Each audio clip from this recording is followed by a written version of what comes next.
అందరికీ నమస్కారం అండి.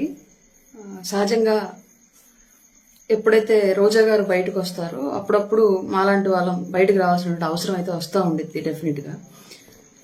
తెలుగులో ఒక సామెత ఉంటుంది, మక్కలిరికెలా కొట్టిన మొక్కు ఇంకా తీరలేదని చెప్పేసి.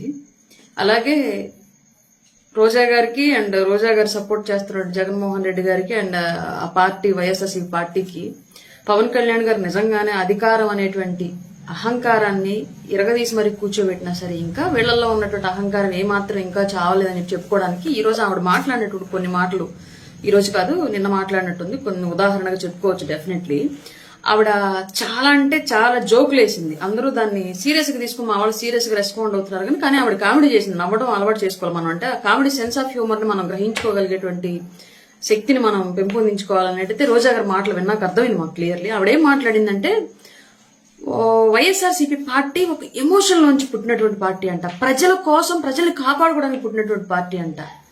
ఆడకళ్ళు పిడకలేం కాదా? వైఎస్ జగన్మోహన్ రెడ్డి అనేటువంటి వ్యక్తికి వాళ్ళ నాన్నగారు చనిపోతే సీఎం సీటు ఇవ్వలేదు కాబట్టి కాంగ్రెస్ పార్టీ, అందుకు పుట్టినటువంటి party YSRCP party. CM seat కోసం మాత్రమే పుట్టినటువంటి పార్టీ వైఎస్ఆర్సీపీ పార్టీ. అదే కాంగ్రెస్ పార్టీ కనుక ఆ రోజు సీఎం సీట్ ఇచ్చుంటే వైఎస్ఆర్సీపీ పార్టీ లేదు, ఈ పేడ మొహాలందరినీ మనం చూడాల్సిన అవసరం కూడా ఉండేది కాదు క్లియర్లీ. రెండోది, ప్రజల కోసం పుట్టినటువంటి పార్టీ అంట, ప్రజలను కాపాడుకోవడానికి పుట్టినటువంటి పార్టీ అంట. ఎవరి నుంచి కాపాడడానికి ప్రజల్ని? మీ పార్టీ వచ్చిన తర్వాత ప్రజలు చిత్రహింసలు అనుభవించారు, వాక్ స్వాతంత్రాన్ని కోల్పోయారు, వర్క్ స్వాతంత్రాన్ని కోల్పోయారు. ఇష్టారీతిగా అప్పటికప్పుడు ఎక్కడ లేని చట్టాలను తీసుకొచ్చి, ఎక్కడ లేని జీవోలను తీసుకొచ్చి, ఎక్కడ లేని యాక్టులను తీసుకొచ్చి మీ ముఖాలను కూడా అసలు ఏ సంబంధం లేనటువంటి వ్యక్తుల యొక్క రైతుల పొలాల పాస్బుక్ల మీద కూడా వేసి, ఏ తాతరా తండ్రిలా మీరు వాళ్ళకేమన్నా మీ మొహాలు తీసుకెళ్లి వాళ్ళ ఆస్తుల మీద వేయడానికి. ఒక పిల్లోడు ఒక బొమ్మ వేసుకున్నాడంటే నా తండ్రి నుంచి వచ్చిందని తండ్రిదో, తాత నుంచి వచ్చిందని తాతదో వేసుకోవాలి. జగన్మోహన్ రెడ్డి ఎవరు? అతని బొమ్మలు ఎందుకు ప్రజల పాస్ పుస్తకాల మీద, ఆస్తుల మీద ఏంటి సంబంధం జగన్మోహన్ రెడ్డికి వాళ్ళ ఆస్తులకి?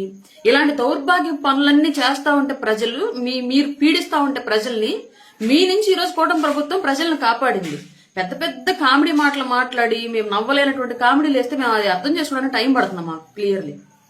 ఈ పార్టీ అంట ఎమోషన్స్ నుంచి పుట్టిందంట. ఎక్కడ ఎమోషన్స్? ఆ రోజు రాత్రి కనుక సోనియా గాంధీ దగ్గరికి వెళ్లి నాకు సీఎం సీట్ ఇవ్వమంటే ఆమె తిరిగి ఆస్తి మొత్తం రాసి మీ నాన్న అడ్డం పెట్టుకుని సంపాదించిందంతా అప్పుడు ఇస్తానని చెప్పేసి చెప్తే, అమ్మో అన్ని కోట్లు అన్ని వేల కోట్లు మా అయ్యి ఉండబట్టి సంపాదించుకున్నాను అవినీతి ఆస్తులు, ఇప్పుడు మా అయ్యి కూడా లేడు, అంతా వీళ్ళకి రాసిస్తే మళ్ళీ తిరిగి అంత సంపాదించగల లేదు అని చెప్పేసి ఆ ఆస్తుల మూటలు, ప్రజల నుంచి దోచుకున్నట్టు ఆస్తుల మూటలు కాపాడుకోవడానికి వెనుతిరిగి వచ్చి ప్రజలను మోసం చేసి ముద్దులతోటి పాదయాత్రలు అని చెప్పేసి శవరాజకీయాలు చేసి పెట్టినటువంటి పార్టీ వైసీపీ పార్టీ. ఆ పార్టీ గురించి అంత పెద్ద ఎలివేషన్లు, ఆ ఎలివేషన్లు వేసేటప్పుడు కనీసం నువ్వన్నా ఆలోచించుకుంటావో లేదో నాకు అర్థం కాదు. నిజం చెప్పు, వైసీపీ పార్టీ అనేది నిజంగా కాంగ్రెస్ పార్టీ, సోనియా గాంధీ, జగన్మోహన్ రెడ్డికి అదేదో రాజరిక వంశపారంపర్యంగా పాలిస్తున్నట్లుగా వాళ్ళ తండ్రి గారు సీఎం సీట్ కనుక జగన్ కి ఇచ్చుంటే నిజంగా అసలు వైసీపీ పార్టీ వచ్చిండేదా? జగన్ కు పార్టీ పెట్టాలి, పార్టీలను పదవులను తీసుకొచ్చుకోవాలి, పదవుల కోసమే పార్టీ పెట్టాలంటే ఆలోచన పుట్టింది కాబట్టి పెట్టాడు. నా నిజంగా సీఎం సీట్ ఇచ్చుంటే అసలు పార్టీ ఉండేదా? మీరుండేవాళ్ళ? మీ మొహాల్లో ఆ జెండాలు ఉండేయా? కామెడీలు చేయొద్దు రోజా గారు. ఇంకోటి ఏంటంటే, పవన్ కళ్యాణ్ గారు సినిమాలు చేస్తున్నారా? పార్ట్ టైం పొలిటీషియనా? అది నువ్వు మాట్లాడుతున్నావా? ఎమ్మెల్యే అయిన తర్వాత కూడా జబర్దస్త్ ఎన్ని సంవత్సరాలు చేసావు గుర్తుందా? కనీసం మినిస్టర్ వచ్చేంత వరకు కూడా జబర్దస్త్ చేసుకుంటానే ఉన్నావు. విలువలు లేకుండా ఎన్ని జెండాలు మార్చావో నువ్వు కూడా మాట్లాడడమే. టీడీపీ నుంచే వచ్చావన్న విషయం నీకు క్లారిటీ ఉందిగా. నీకు ఫస్ట్ రాజకీయ భిక్ష పెట్టింది టీడీపీ నుంచి వైసీపీ కండవ కప్పుకున్నావు. ఇష్టారీతిగా సిబిఎన్ గారిని మాట్లాడావు వైసీపీ కండవ కప్పుకొని. జగన్ కాస్త ముందుగా గ్రహించాడు కాబట్టి కుక్కకు బిస్కెట్లు వేసినట్టు, చెత్త కుప్పకు సెంటు చల్లినట్టు నీ నోటికి అధికారము, పదవి, మంత్రి పదవి అనేటువంటి ఒక తాళం వేసి తొందరగా నీ నోటి నుంచి మళ్ళీ అతను ఎక్కడ తిట్టులు తింటాడని చెప్పేసి తెలివిగా ముందుగా మేలుకున్నాడు కాబట్టి నువ్వు జగన్ కూడా తిట్టలా. లేదంటే జగన్ కూడా తిట్టుండేదాన్ని. నువ్వు అట్లాంటి వ్యక్తివి, నీ వ్యక్తిత్వం అలాంటిది. నువ్వు కూడా మళ్ళీ పవన్ కళ్యాణ్ గారి విశ్వసనీయత గురించి, పదవి గురించి, పార్టీ గురించి మాట్లాడడమే.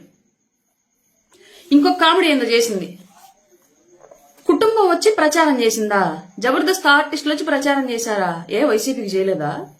పిఠాపురం నియోజకవర్గంలో పవన్ కళ్యాణ్ గారు ఆయన ఒక పార్టీ అధ్యక్షులుగా ఆయన నియోజకవర్గానికి మిగతా ఎమ్మెల్యే కంటెస్టెంట్ ఎలా కన్ఫైన్ అయి చేసుకున్నారో అలాగా ఆయన చేయడానికి కుదరదు కాబట్టి మిగతా కంటెస్టెంట్లు ఆయన పార్టీ నుంచి పోటీ చేసినట్టు మిగతా వాళ్ళ నియోజకవర్గాలకు కూడా ఆయన వెళ్లి ప్రచారం చేయాల్సిన పరిస్థితులు ఉన్నాయి కాబట్టి అప్పుడు ఆయన మిగతా నియోజకవర్గాల్లో కూడా కొంతమందికి ప్రచారం చేస్తూ ఉంటే ఆయన నియోజకవర్గాలు నిరంతరం కొనసాగేటువంటి ప్రచారంలో భాగంగా స్వచ్ఛందంగా వచ్చారు జబర్దస్త్ ఆర్టిస్టులు. ఎవరు వాళ్ళని పిలిపించలా.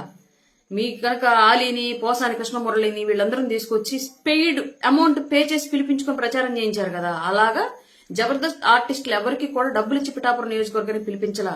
ఆయన కుటుంబ సభ్యులు కూడా అట్లాంటి వ్యక్తికి మనం ఈ టైంలోనే సహాయం చేయాలి, రాజకీయ గతంలో ఎప్పుడు ఆయనకు సపోర్ట్ ఇవ్వలేదు, ఈ టైంలోనే మనం సపోర్ట్ ఇవ్వాలి అని చెప్పేసి స్వచ్ఛందంగా వచ్చి సపోర్ట్ ఆ నియోజకవర్గంలో ప్రచారం చేశారు. అది ఆయన మీద ఉన్న అభిమానంతో ఆయన నియోజకవర్గంలో నిరంతరం సాగేటువంటి ప్రచారంలో భాగంగా వాళ్ళు కూడా అందులో ఆయన గెలుపుల భాగస్వాములు అవ్వాలి అనే ఉద్దేశంతో వచ్చారు తప్ప ఎవరిని పవన్ కళ్యాణ్ గారు ఓడిపోతారనో వీళ్ళు ప్రచారం చెయ్యంగానే మాత్రమే గెలిచేస్తారనో ఇలాంటి ఉద్దేశాలతోటి అక్కడ నియోజకవర్గంలోకి ఎవరిని తీసుకురాల. జెండా కూలీలమా గర్వంగా చెప్తాం. We are proudly say our party Janasena party is founded by Pawan Kalyan garu, developed by Pawan Kalyan గారు. మీ పార్టీలో మీ పార్టీ జెండా, మీ పార్టీ రిజిస్ట్రేషన్, వైసీపీ పార్టీ ఎవరు రిజిస్ట్రేషన్ చేశారో ఒకసారి గూగుల్ చేయి. కొలిశెట్టి శివకుమార్ అనే వ్యక్తి దగ్గర నుంచి పార్టీ లాక్కున్నాడు జగన్మోహన్ రెడ్డి. అంటే పార్టీ మీది కాదు, జెండా మీది కాదు, పార్టీ క్యాడర్ మీది కాదు. పవన్ కళ్యాణ్ గారు 180% మంది లీడర్స్ ని జనసేనలో ఉన్నటువంటి సెకండ్ స్టేజ్ లీడర్లు అంతా కూడా పవన్ కళ్యాణ్ గారు కొత్తగా నాయకత్వ లక్షణాలను గుర్తించి బయటకు తీసుకొచ్చి వాళ్ళని ప్రమోట్ చేస్తే నాయకులుగా ఉన్నవాళ్ళు వాళ్ళు. కానీ వైసీపీ పార్టీలో ఉన్న వాళ్ళంతా ఎవరు? కాంగ్రెస్ క్యాడర్. ప్రజారాజ్యం నుంచి పక్కకి వెళ్లి కాంగ్రెస్ లో చేరిన వాళ్ళు కొందరైతే, దూరంగా ఉన్న వాళ్ళు కొందరు, వీళ్ళంతా వచ్చి టీడీపీ నుంచి కొంతమంది వీళ్ళంతా వచ్చి చేరితే వైసీపీ పార్టీ.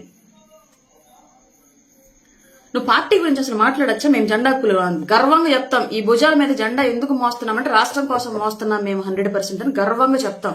మేము ఆ జెండాలు మోయడం మూలంగానే, మేము జనసేన పార్టీ కోసం కూటమి జెండా మోయడం మూలంగానే ఇవాళ అడవి తల్లి బాట ద్వారా మారుమూల తండాల్లోకి, అడవుల్లోకి కూడా రోడ్లు వెళ్తున్నాయి. గిరిజన బిడ్డలకి ఇవాళ ఆధునిక సమాజంతో కనెక్టివిటీ ఏర్పడుతుంది. బుక్కెడు బువ్వకి గుక్కెడు నీళ్లకి ఏడ్చినటువంటి వ్యవస్థ ఈ రోజు ఆశగా మా ఊరికి నీళ్లు వచ్చాయి, మా ఊరికి దారి వచ్చింది, మా ఇంటికి వెలుగు వచ్చిందని చెప్పుకుంటుంది. అంటే అది మేము మోసిన జెండా వల్ల గర్వంగా చెప్పుకుంటాం. మేము పవన్ కళ్యాణ్ గారి జెండా మోస్తున్నాం, ఇంకా ఆయన బాటలో ఆయన తీసుకున్న ప్రతి నిర్ణయాన్ని మోస్తామని గర్వంగా చెప్పుకుంటాం. నువ్వు చెప్పగలవు అలాగా? నీ పార్టీ జెండా నువ్వు మోయడం వల్ల జరిగిన ఉపయోగం ఏంటో తెలుసా? అటవీ భూములన్నీ పెద్దిరెడ్డి లాంటి పెద్ద పెద్ద వ్యక్తులు దోచుకోవడానికి, రేషన్ బియ్యం అన్ని పేరుని నాని, కొడాలి నాని లాంటి వాళ్ళందరూ పందికొక్కులాగా బొక్కి తినడానికి, టూరిజం పేరుతోటి నువ్వు అసలు ఆంధ్రప్రదేశ్ లో ఎడారే లేదైతే ఎడారి కంట్రీస్ ఉన్నటువంటి దుబాయ్, అబుదాబి లాంటి కంట్రీస్ కి వెళ్లి టూరిజం మినిస్టర్ గా పక్క దేశాల్లో ఉన్నటువంటి టూరిజం ఆంధ్రప్రదేశ్ లో డెవలప్ చేయడానికి వెళ్ళానని చెప్పేసి ఇసుక డారలో నీలాంటి వాళ్ళు దొల్లడానికి,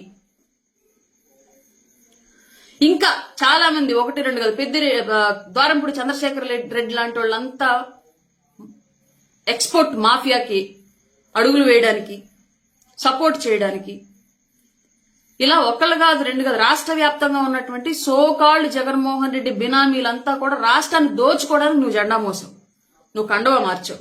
మేము అలా చెప్పట్లా, మేము క్లియర్ గా చెప్తున్నాం. ఈ రోజుకి కూడా మేము జనసేన జెండా మోస్తున్నాం. జనసేన అధ్యక్షులు పవన్ కళ్యాణ్ గారు తీసుకున్న నిర్ణయాన్ని సపోర్ట్ చేస్తూ కూటమి జెండాలను మోస్తూనే ఉంటాం. ఎప్పటి వరకు అంటే ఆంధ్రప్రదేశ్ అభివృద్ధి అనేటువంటి నా నాయకుడు పెట్టుకున్నటువంటి నా లక్ష్యం నెరవేరేంత వరకు ఈ జెండాలు మోస్తానే ఉంటాం. మాకు ఎలాంటి అభ్యంతరం లేదు.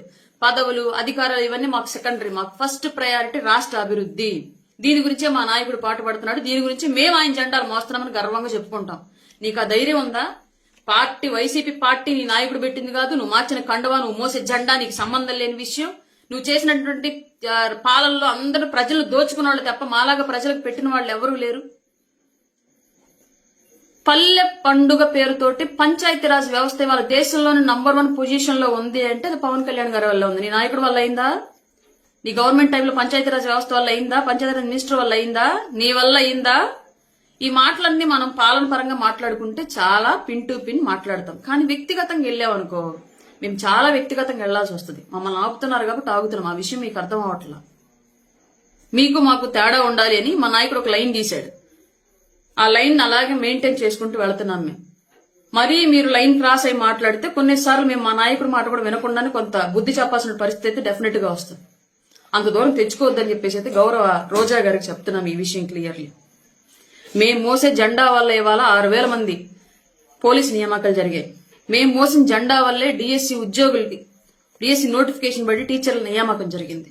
మేము మోసిన జెండా వల్లే ఇవాళకి రాష్ట్ర వ్యాప్తంగా రోడ్లు వస్తున్నాయి. మేము మోసిన జెండా వల్లే గోదావరి జిల్లాలకి అమరజీవి జలధార ప్రాజెక్ట్ వచ్చింది.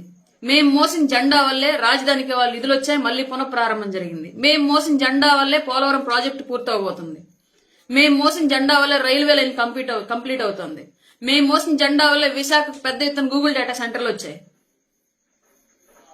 మాకు ప్రజల కోసం జెండా మోయడానికి మాకు ఎలాంటి ఇబ్బంది లేదు.